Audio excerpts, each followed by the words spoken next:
जितना ज्यादा हम शुद्ध होंगे उतना ही करीब भगवान के जाएंगे, उतना ही भगवान हमारे करीब आएंगे। हमारे और हमारे बीच में अगर कोई रुकावट है, हमारे और हमारे भगवान के बीच में कोई रुकावट है, तो वो भगवान के कारण से नहीं है, वो हमारे स्वयं के कारण से है। हमने माया का जाल बना रखा है, इसी को कहते हैं इंद्रिय लोक की माया। माया किसी और ने नहीं बनाया, वो हमने बनाया है। हमारे ही जीवन में बच्चे को कहते हैं, छोटे बच्चों को कहते हैं भगवान के करीब होते। आखिर छोटे बच्चे जब भगवान के करीब होते हैं तो भगवान से दूर कब चले जाते हैं? आखिर बच्चे भगवान से दूर कब जाते हैं? एक बच्चा इतना निर्मल, इतना शुद्ध होता है कि आपके घर से टहलते हुए उस पड़ोसी के घर में भी चला जाता है जिससे आप कभी बात भी नहीं करते, जिसकी शक्ल भी आप देखना नहीं चाहते, उसके घर में भी घूमकर टहलकर और खाना पीना खाकर चला आता है। उसको मालूम ही नहीं कि दुश्मन कौन है और दोस्त कौन है, उसके लिए तो सब बराबर होता है ना। एक छोटा बच्चा है, अगर वहां से खा पी कर चला है घर से, और जो दुश्मन है वो भी प्रेम से उस बच्चे को खिला देते हैं, आओ बेटा बैठकर खिलाते हैं। और अगर बच्चा लौटकर अपने घर में आता है और पता चल जाता है माता जी को, बाबू जी को, तो बस कान गरम कर देते हैं उसका, क्यों गया उधर। छोटा बच्चा 8 साल 10 साल तक ठीक ठाक चल रहा है, न भेद, न दोस्ती, न दुश्मनी, सब बराबर है उसके लिए। लेकिन जब 13 साल 14 साल 15 साल धीरे धीरे हम उसके दिमाग में कचरा डालना शुरू कर देते हैं, बेटा वो दुश्मन है, उससे मेरी बातचीत नहीं होती, उसके घर पे नहीं जाना चाहिए, वो ये खिला देगा, वो खिला देगा, सारा कचरा हम भरते चले जाते हैं एक बच्चे के दिमाग में। 15 साल होते होते बच्चा जान जाता है कि कौन अपना है कौन पराया है ना। उससे पहले बच्चा नहीं जानता। लेकिन वही बच्चा धीरे धीरे गैर और अपनों में भेद करने लगता है, दोस्त और दुश्मनों में भेद करने लगता है। हम ही सिखाने लगते हैं बच्चे को कि वो दुश्मन है, उसके साथ दुश्मनी करनी चाहिए। और जब बच्चा पूरी तरीके से हमारे पाठ को जब पढ़ लेता है और जब गलत कार्य समाज में करने लगता है, तो इसी समाज के लोग, बड़े लोग कहते हैं अब तो बिगड़ गया, हम ही लोग कहते हैं बिगड़ गया। अब उसको सुधारने के लिए क्या करते हैं? पुलिस है तो प्रशासन है तो सेना है तो पता नहीं क्या क्या है, कोर्ट कचहरी सब है। एक बच्चे को जो शुद्ध था उसको पहले हम सब मिलकर बिगाड़ दिए, उसके अंदर कचरा भर दिया, और जब बच्चा कचरा से भरकर अशुद्ध हो गया, उल्टे सीधे काम करने लगा, तब उसके बाद सारे लोग अभियान लगाकर उस बच्चे को सुधारने में लग जाते हैं। मैं तो देखता हूं जिंदगी की विचित्र कहानी है। 40 वर्ष की उम्र तक इंसान गलतियां करता है, और 40 वर्ष के बाद जब एहसास होता है ज्ञान की प्राप्ति की मैं गलत कर रहा था, तब अपनी ही गलतियों को सुधारते सुधारते अगले 40 वर्ष गुजार देता है। तब तक तो जाने का समय चला आता है। चलो भाई टिकट कट गया। तो बड़ा विचित्र है, पहले बिगाड़ो, पहले घर को गंदा करो और बाद में घर की सफाई करो, पता चला गंदगी और सफाई में ही जिंदगी गुजर गई। होता है कि नहीं? आज देखिए हमारे पड़ोसी देश की क्या हालत हो रही है। एक ही साथ हमें भी आजादी मिली, उनको भी आजादी मिली, भारत कहां चला गया? आज भारत की गिनती दुनिया के देशों में हो रही है। आर्थिक पक्ष से, सामाजिक पक्ष से, इतना तक कि उनके देश के भी कलाकार भारत में आते हैं, उनकी रोजी रोटी यहां मिलती है आकर, वहां पे उनको मौका नहीं मिल रहा है। पाकिस्तान के कलाकार भारत में आते हैं, अपनी जिंदगी को, अपनी किस्मत को चमका रहे हैं। यानी दूसरों का भी घर चलाने वाला ये भारत है, सबको मौका दे रहा है। और उन्होंने क्या किया? अपने ही घर में, अपने ही बच्चों के अंदर इतना नफरत फैलाया, इतना नफरत जहर भर दिया कि आज बच्चे ही वही सांप के सपोले बन गए हैं। मुझे दुख होता है, मैं जब दुनिया की दृष्टि को देखता हूं, दुनिया के इस दृष्टिकोण को, सारी दुनिया में 2 तरह की सेनाएं, 2 तरह की शक्तियां काम करती हैं। एक स्थानीय स्तर पे पुलिस प्रशासन जिसको हम कहते हैं, और दूसरा, राष्ट्रीय स्तर पे सेना कार्य करती है। आपके क्षेत्र के जितने भी पुलिस अधिकारी हैं या पुलिस के जवान हैं, वो आपके जीवन को सुरक्षा प्रदान करने के लिए निरंतर कार्य करते हैं। और जो भारत की सेना है वो हम सब सुरक्षित रहें उसके लिए वो बॉर्डर पे चौकसी बरतते हैं।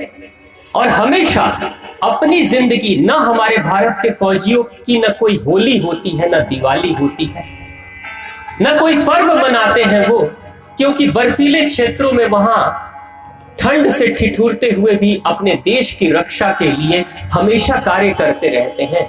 उनके घर में ना तो उनकी माताएं, ना उनके बच्चे, ना उनकी पत्नियां कोई खुश नहीं रह पाते हैं, क्योंकि घर का एक नौजवान जो है वो खतरे से जीवन को जी रहा है।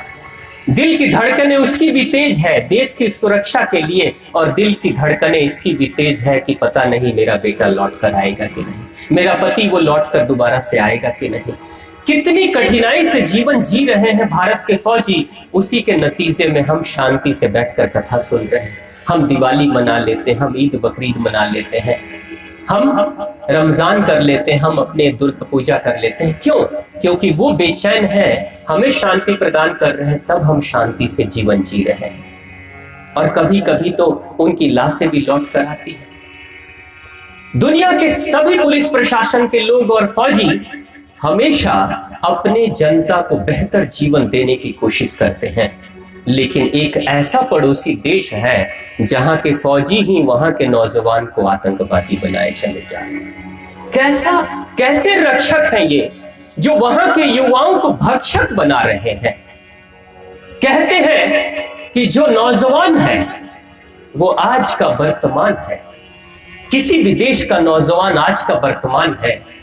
किसी भी देश के छोटे बच्चे वो कल के भविष्य हैं, और किसी भी देश के बुजुर्ग आगे का मार्गदर्शक है। आज हमारे जो बुजुर्ग बैठे हैं अभिभावक तुल्य, वो आज मार्गदर्शन करने की क्षमता रखते हैं हम जैसे लोगों की, और जो छोटे बच्चे बैठे हैं वो कल का भविष्य बनेंगे।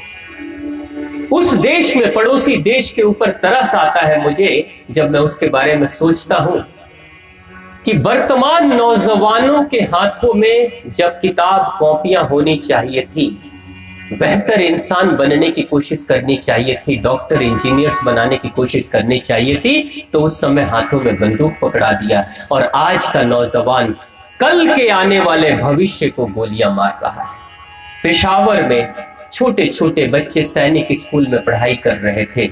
नौजवान आते हैं जिनको आतंक का पाठ पढ़ाया था और अपने ही देश के भविष्य को गोलियों से उड़ा दिया था। कैसी शिक्षा दे रहे हो? क्या बना रहे हो अपने लोगों को? ये धृतराष्ट्र का काम कर रहे हो।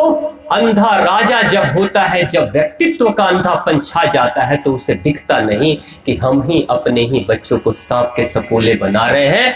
और सांप तो सबसे पहले सपेरे को ही डसता है। जो सांप सपेरे के करीब होता है सबसे पहले उसको डसेगा। उस देश के लिए मैं आद्य शक्ति मां भगवती से प्रार्थना करता हूं, हे मां सद्बुद्धि दो उन्हें।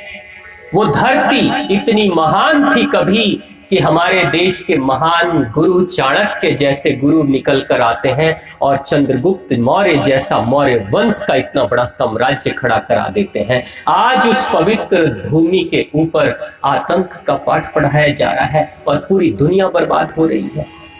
किस्मत थी अच्छी उन बांग्लादेशियों की कि उनसे अलग हुए और आज उस पड़ोसी देश पाकिस्तान से ज्यादा बेहतर हो गए। आर्थिक पक्ष में अच्छे हैं, सामाजिक पक्ष में अच्छे हैं, खेलकूद में अच्छे हैं, उद्योग व्यापार में सभी अच्छे हो गए, लेकिन ये अपने आप को बर्बाद करने की तैयारी कर रहे हैं। भारत एक ऐसा देश है जो कभी आज तक के इतिहास में किसी पे हमला नहीं किया है। भगवान श्री कृष्ण ने कहा था अर्जुन को, अंतिम समय में हथियार उठा और युद्ध कर। तो कई बार लोगों ने कहा कि भगवान श्री कृष्ण युद्ध करने के लिए कह रहे हैं। नहीं, भगवान श्री कृष्ण युद्ध करने के लिए नहीं कह रहे। भगवान श्री कृष्ण कहते हैं अब तेरे पास दूसरा विकल्प ही क्या है। जब पांडवों को कहता है दुर्योधन कि 5 गांव भी नहीं देंगे, जिंदा भी नहीं रहने देंगे। जब वनवास चले जाते हैं तो लाक्षागृह बनाकर आग लगाकर जिंदा जला देना चाहता था दुर्योधन, सबको तहस नहस कर देना चाहता था। और अंत में श्री कृष्ण भगवान ने जब समझौता किया, कहा कि कुछ तो जमीन दे दो, 5 गांव ही दे दो, तो दुर्योधन कहता है एक, कहते हैं सुई की नोक के बराबर भी जमीन नहीं देंगे। तो अंतिम समय में अब करते क्या? तो भगवान श्री कृष्ण ने कहा समझौता भी कर लिया, बातें भी कर ली, सब मना लिया, सब कुछ कर लिया, शांति के संदेश भी दे दिए। जब शरीर का कोई अंग जब नासूर हो ही जाता है तो अंत में श्री कृष्ण जैसा कोई सर्जन होता है, कहता है ऑपरेशन कर डाल, सर्जरी कर डाल। वही भगवान भी कहते हैं, जहां वास करते हैं इस भारत की भूमि में, प्रेम का पाठ पढ़ाते हैं महावीर जैन और भगवान बुद्ध। वो कहते हैं कि युद्ध खोरी में मत पड़ो, लेकिन अगर तुम्हारे ऊपर युद्ध थोपा जाए तो अपनी सुरक्षा में हथियार जरूर उठा लो। हमला करने के लिए नहीं, सुरक्षा करने के लिए। आत्म सुरक्षा तो सभी धर्मों का सार होता है। तो मत विवश करो। जैसे हमारे साधु संत हैं, सीधे साधे होते हैं, शांत होते हैं, कुछ अपशब्द भी कोई कह देता है, शांति से रहते हैं, लेकिन उनकी शांति का मतलब ये मत समझ लेना कि कायर है, डर रहे हैं, शांत है, क्षमा कर रहे हैं। लेकिन कभी कभी वो जो बात कहते हैं ना, एक बड़ी प्यारी कहावत आती है कि क्षमा शोभती उस भुजंग को जिसके पास गरल है, वो क्या जो दंतहीन विषयहीन विनित सरल है। यानी हम क्षमा कर रहे हैं, इसका मतलब हमारी कमजोरी नहीं है, हम क्षमा कर रहे हैं क्योंकि विष तो है, डंक मार सकते हैं, लेकिन हमारी मर्यादा है, क्षमा कर रहे हैं। लेकिन जिस दिन जरूरत पड़ेगी उस दिन हम ही सोए हुए उस ज्वालामुखी की तरह हैं। We are just like sleeping volcano, जरूरत पड़े तो विस्फोट भी कर सकते हैं, विस्फोट भी कर सकते हैं। बोलिए भारत माता की। ये भारत माता हृदय में प्रेम रखती है, लेकिन जब बच्चे के शरीर पे कोई नासूर आ जाए, जब कैंसर जैसी बीमारी लग जाए, तो यही मैया लेकर जाती है अपने बच्चे को प्रेम से और डॉक्टर को कहती है कर दो इसका ऑपरेशन, क्योंकि इससे इसका समूल नष्ट हो जाए। बेहतर है कि कुछ ही ऑपरेशन करके और इसको सुधार दो। मौका आज भी है, सुधर जाओ, सुधर जाओ तो देश तुम्हारा फिर से एक बार शानदार देश बन सकता है। बोली मां आद्य भगवती की, भारत माता की, भारत के फौजियों की जय हो।